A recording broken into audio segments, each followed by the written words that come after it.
अस्सलामुअलैकुम, this is Shan Zahra and welcome back again. कैसे हैं आप सब? Hopefully you are all doing good. I am fine too अल्हम्दुलिल्लाह।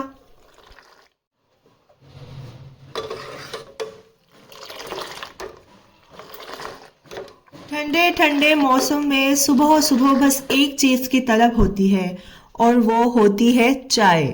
अच्छा, मैं चाय ना इतनी ज़्यादा नहीं पीती। गर्मियों में तो बिल्कुल भी चाय नहीं पीती, बट ठंड में तो ना बस दिल चाह ही जाता है कि सुबह ही सुबह ना एक कप चाय लाजमी हो। और यहाँ पर मैंने अपने लिए एक कप चाय बनाई थी और साथ में मैंने एक अंडा बॉयल किया था। और पता नहीं क्या बात है, मैं सब कुछ ले आती हूँ, नहीं लाती तो बस स्ट्रेनर लाना भूल जाती हूँ।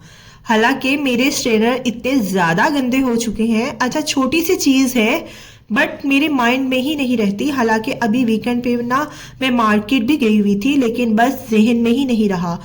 लेकिन इंशाल्लाह अब जाऊंगी ना तो सबसे पहले स्ट्रेनर ही लेकर आऊंगी।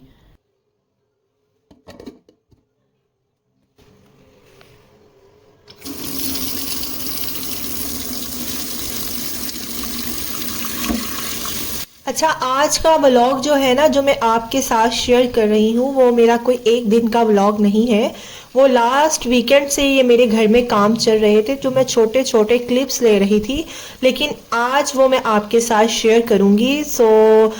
आपको पता है कि जब विंटर आने वाला होता है और घर में विंटर की प्रिपरेशंस चल रही होती हैं, कपड़े निकालने, स्वेटर्स, जैकेट्स, लिहाफ, ब्लैंकेट्स, मीन्स के ईच एंड एवरीथिंग जब निकालनी हो ना विंटर की, तो आपको पता है कि कितना काम हेटिक टास्क होता है ये हमारी वुमेन्स के लिए।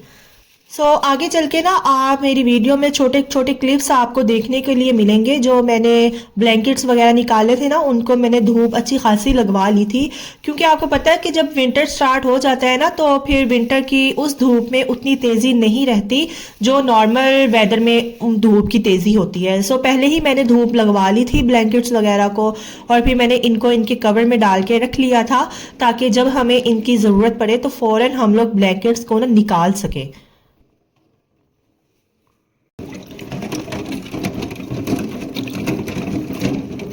अच्छा, मैंने सोचा सर्दियां आने वाली हैं, बल्कि सर्दियां आ चुकी हैं, तो आज व्लॉग क्यों ना इस चीज़ पर बनाया जाए कि जब सर्दियां आती हैं और हमारे बच्चे जो सर्दियों में सफ़र करते हैं कोल्ड एलर्जी से, तो उसके ऊपर मैं आज आपके साथ अपना एक्सपीरियंस शेयर करती हूँ। अच्छा, सबसे पहले तो मैं आप लोगों को ये डिस्क्लेमर दे दूँ कि I am not a doctor, I am a mother, और बीइंग अ मदर मैंने जो कुछ एक्सपीरियंस किया वही मैं आप लोगों के साथ इस व्लॉग में शेयर करूँगी, और थोड़ा सा आप लोगों को गाइड भी करूँगी कि ऐसी सूरत को हमने कैसे डील करना है। देखिए, मेरे बच्चे छोटे हैं, आप लोग मेरी वीडियोस में देखते ही हैं।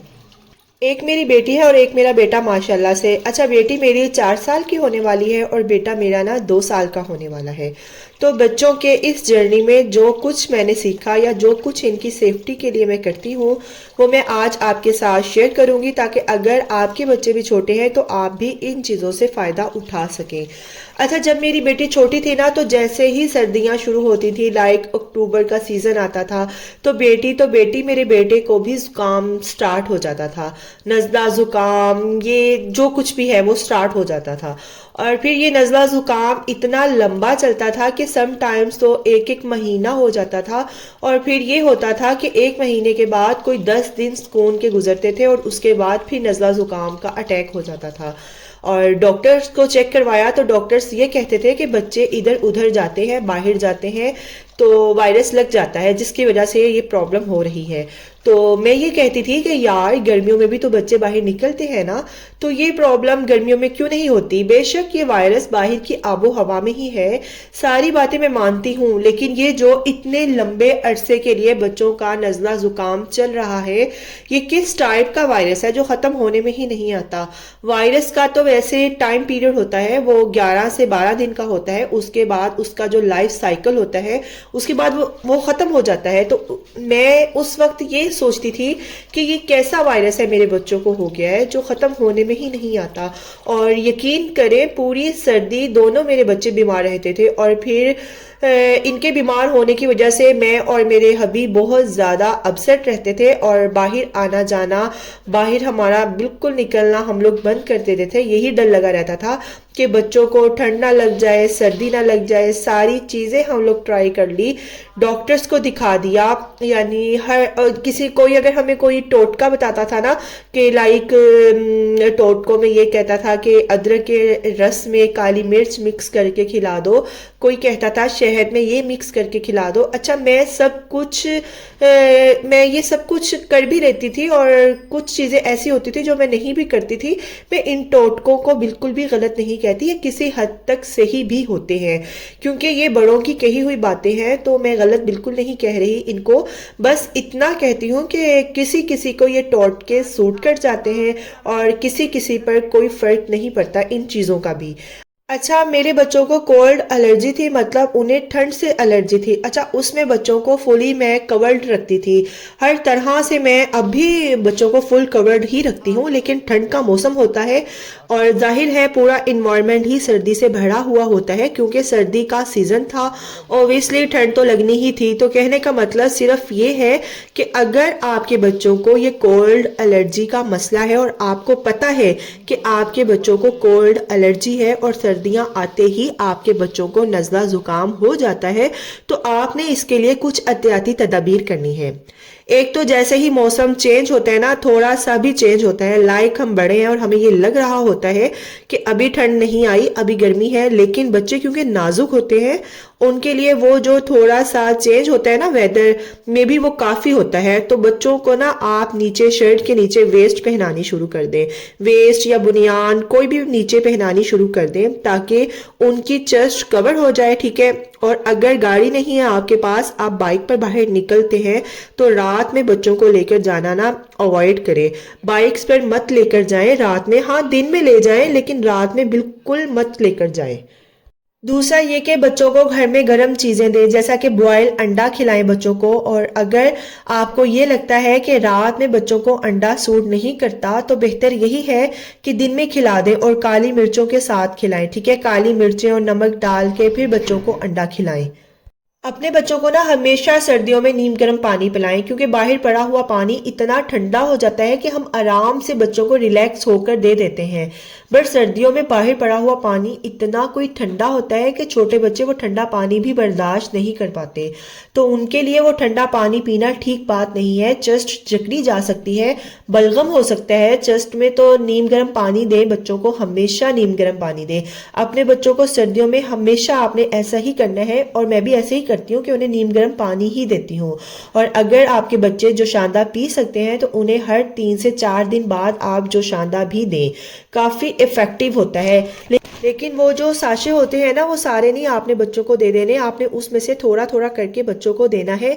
अच्छा, देना आप लोगों ने ऐसे है कि आपने उसमें से थोड़ा सा जोशांदा लेकर दूध में चाय मिक्स करके, फिर उसको मिक्स करके ना फिर आपने बच्चों को पिलाना है। बच्चों को ड्राई फ्रूट्स दें, क्योंकि ड्राई फ्रूट्स बच्चों को गर्म रखते हैं। मेगा 3 फैटी एसिड बच्चों को मिलता है, जिससे उनकी इम्यूनिटी बेहतर होती है। अच्छा, सर्दियों में ना ऑरेंजेस का सीज़न आ जाता है। अच्छा, यहाँ पर बहुत सारे लोग एकदम से मेरे ऊपर चढ़ाई शुरू ना कर दिएगा कि मैं ऑरेंजेस खाने से मना कर रही हूँ। देखिए, मैं सबको माल्टे खाने से मना नहीं कर रही, लेकिन जिनके बच्चों को नज़ला खांसी का मसला है ना, सर्दियों में उन्हें थोड़ा सा ऑरेंजेस से अवॉइड करना चाहिए, क्योंकि मेरे बच्चों के साथ ये मसला हो जाता है। और हर माँ को पता होता है कि उसके बच्चे को क्या खाने से एलर्जी स्टार्ट हो जाती है। जैसे मेरी बेटी में है कि अगर मैं इसे ऑरेंजेस दे देती हूँ ना, तो उसे फौरन कफ शुरू हो जाती है। और किन्नू तो बहुत दूर की बात है, अगर मैं फ्रूटर भी दे देती हूँ ना, तो भी इसे कफ शुरू हो जाती है। और वैसे भी अब तो इन्होंने वैसे ही छोड़ा हुआ है, बहुत कम खाते हैं। और भी बच्चों के डॉक्टर ने भी मना किया हुआ है कि कोई भी खट्टी और ठंडी कोई भी चीज़ आपने इन्हें नहीं देनी। अब आपने देखा होगा कि सर्दियों के मौसम में कई लोग, उनके बच्चे आइसक्रीम खा रहे होते हैं, कोल्ड ड्रिंक पी रहे होते हैं, जूस पी रहे होते हैं, लेकिन कभी भी उनके बच्चों को कुछ नहीं हुआ होता। बट हमने अपनी सेफ्टी के लिए थोड़ा सा अवॉइड करना है, बेहतर इसी में ही है। अच्छा, जैसे मैं आपको एक छोटी सी बात बताऊँ ना कि मेरी कज़न की बेटी है, उसको ना चॉकलेट खाने से इशू हो जाता है। वो जब भी चॉकलेट खाती है तो उसे प्रॉब्लम हो जाती है, तो वो चॉकलेट खाती है तो उसे कफ स्टार्ट हो जाता है। तो इस तरह हर माँ ने अपने बच्चे को देखना है, हर माँ को पता होता है कि उसका बच्चा ऐसी क्या चीज़ खाता है जिससे उसको खांसी स्टार्ट हो जाती है। अच्छा, ये जो एलर्जी है ना, इसमें कुछ बच्चों को एलर्जी कफ भी स्टार्ट हो जाती है, जैसा कि मेरे बच्चों को स्टार्ट हो जाती थी। और ये कफ फिर एक एक महीना, डेढ़ डेढ़ माह फिर चलती थी। बाज़ औक़ात तो इतनी बच्चों की छाती जकड़ जाती थी ना कि इतनी कफ भर जाती थी कि फिर नेबुलाइज करना पड़ता था। तो इसीलिए ये थोड़ी सी एहतियाती तदाबीर मैंने आपको बता रही हूँ, जो मैं भी फॉलो करती हूँ, और मैं आपको प्रेफर यही करती हूँ कि आप भी इन चीज़ों से अवॉइड ही करें तो बेहतर है। और जो मैंने अपने एक्सपीरियंस से सीखी तो उसमें यही है कि बच्चों की बॉडी को कवर रखें, गर्म खुराकें दें, ठंडी चीज़ें बच्चों को बिल्कुल भी ना खिलाएं। जैसे बाकी नॉर्मल बच्चे सर्दियों में आइसक्रीम खा रहे होते हैं, कोल्ड ड्रिंक पी रहे होते हैं, इवन कि जूस भी पी रहे होते हैं। अच्छा, स्ट्रॉबेरी खा रहे होते हैं, ऑरेंजेस खा रहे होते हैं, लाल अनार जो खट्टे वाले होते हैं ना वो भी खा रहे होते हैं। ये चीज़ें आपने अपने बच्चों को नहीं देनी, क्योंकि आपके बच्चे को प्रॉब्लम है, दूसरे के बच्चे को प्रॉब्लम नहीं है। दो बच्चे ना कभी भी एक जैसे नहीं हो सकते। अच्छा, और जहाँ तक मेडिसिन की बात है ना, तो मेरे बच्चों को ज़्यादातर एंटी एलर्जी ही होती थी, तो क्योंकि मैं एलर्जी का इशू होता था इसलिए एंटी एलर्जी सिरप ही चलते थे। अच्छा, उसमें आपने ये कोशिश करिएगा कि अपने बच्चों को ना ऐसे एंटी एलर्जी सिरप ना दें जिसमें नींद होती है, क्योंकि मासूम बच्चे हैं, इन्हें स्कूल्स भी जाना होता है, तो मतलब इतनी नींद के साथ कैसे वो स्कूल अटेंड करेंगे। और नज़ले खांसी के साथ तो जब भी आप अपने डॉक्टर के पास जाएं ना, उन्हें कहें कि आपको ऐसे सिरप्स आपको बताएं कि जिनके पीने से बच्चे को नींद बिल्कुल भी ना आए। वैसे तो मुझे भी काफ़ी ऐसे सिरप्स का पता है, कोर्स 4 से 5 साल हो गए हैं बच्चों के साथ सफ़र कर रहे हैं, लेकिन बता मैं आपको इसलिए नहीं रही यहाँ पर क्योंकि आई एम नॉट अ डॉक्टर। बच्चे को हमेशा किसी अच्छे डॉक्टर के पास लेकर जाएं ताकि वो आपको अच्छे और सही तरीके से मेडिसिन दे सके और अच्छे तरीके से गाइड भी कर सके। रात को सोने से पहले ना थोड़ी सी विक्स ले लें और वो बच्चे की चेस्ट पर लगा दें, इसके नेक पर लगा दें, इसके बैक और पाँव की फिंगर्स पर लगा दें। और अगर अब मेरे बच्चों को होता है ना तो मैं नोज़ के आसपास भी लगा देती हूँ ताकि थोड़ी देर के लिए तो बेचारे आराम से सो जाएं। एक और चीज़ जो लास्ट पर मैं आप लोगों से कहूँगी कि बच्चों को ठंडे फर्श पर बिल्कुल ना चलने दें, उन्हें शूज़ पहना कर रखें। और अगर बच्चा बहुत छोटा है, जूते नहीं पहनता, तो एटलीस्ट डबल सॉक्स पहना कर रखें ताकि उसको फर्श ठंडा ना मिले। तो कहने का मतलब इन सब बातों का ये है कि एक तो अपने डॉक्टर्स के मशवरे के साथ चलना चाहिए और सेकंड एहतियात भी करनी चाहिए। वो कहते हैं ना कि इलाज से बेहतर परहेज है। तो सर्दी को तो हम आने से रोक नहीं सकते और इसने तो आना ही आना है, और बस हम छोटी छोटी एहतियातें करके अपने बच्चों को मुश्किल हालात की तरफ से जाने से ज़रूर रोक सकते हैं। तो आप सब माओ ने मायूस नहीं होना, डिसहार्ट नहीं होना। जैसे जैसे बच्चे बड़े होते रहेंगे ठीक होते रहेंगे, लेकिन इसका मतलब ये नहीं है कि आपने किसी भी प्रॉब्लम के लिए डॉक्टर्स के पास नहीं जाना। हमेशा अपने बच्चों को आपने एक अच्छे से डॉक्टर के पास ज़रूर चेक करवाते रहना है। वीडियो को यहीं पर ख़त्म करती हूँ। वीडियो अच्छी लगी हो तो लाइक और शेयर ज़रूर कर दिएगा, and if you are new on my channel please do subscribe. See you very soon in the next video इंशाल्लाह। Till the stay happy, stay fit and take very good care of yourself. अल्लाह हाफिज़ and take care allot.